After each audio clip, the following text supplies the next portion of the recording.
اچھا، دوسرا سوال آپ کا یہ ہے کہ ایس سی او کانٹینٹ رائٹنگ اور ٹیچرس ٹریننگ کورس، دیکھیں دونوں کا ہی بہت اسکوپ ہے۔ ایس سی او کا اسکوپ جو ہے وہ ڈاؤن ہو رہا ہے کیونکہ چیٹ جی پی ٹی آ گیا، ٹھیک ہے؟ تو اس وجہ سے ایس سی او جو ہے اگر کوئی کر بھی رہا ہے نا تو اس کو خود پتہ چل گیا ہوگا کہ بھائی اب یہ نیچے اور نیچے اور نیچے آ رہا ہے۔ وہ جو آپ جن کا بات کر رہی ہیں نا وہ دبئی میں ایس سی او کانٹینٹ رائٹنگ کرتے ہیں، وہ خالی ایس سی او نہیں کرتے ہوں گے، ٹھیک ہے؟ S C O is 10% of digital marketing. آپ مجھے خود بتائیں کہ ایک پوری ڈیجیٹل مارکیٹنگ ہے، اس میں آپ 10% ایس سی او کرتے ہو تو کیا آپ وہیں سے کما رہے ہو؟ نہیں، انہوں نے کچھ اور بھی ساتھ، یا تو ویب ڈیزائننگ کر رہے ہیں وہ، یا شاپیفائی اسٹورز بنا رہے ہیں، کچھ نہ کچھ وہ امینڈمنٹس کر رہے ہیں جس کی وجہ سے وہ سروائیو کر گئے ہیں۔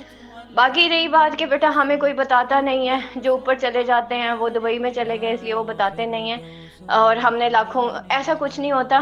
ہم نے دوسروں کو دیکھنا ہی نہیں ہے کون ہمیں سکھاتا ہے کون نہیں سکھاتا، ہم نے خود اپنی ڈومین میں رہ کے ہم کیا کر سکتے ہیں نا، ہم نے وہ دیکھنا، ہم نے یہ نہیں دیکھنا کہ کون میری مدد کر سکتا ہے اور کون میری مدد نہیں کر سکتا۔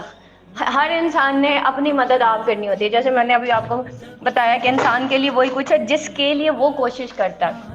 کہیں قرآن میں نہیں لکھا کہ انسان کے لیے وہی کچھ ہے جس کے لیے دوسرے اس کے لیے کوشش کرتے ہیں، کہیں آپ نے پڑھی ہے ایسی کوئی؟ ٹھیک ہے، نبی پاک صلی اللہ علیہ وسلم کوشش کرتے رہے، کتنے لوگ ہدایت پہ آئے۔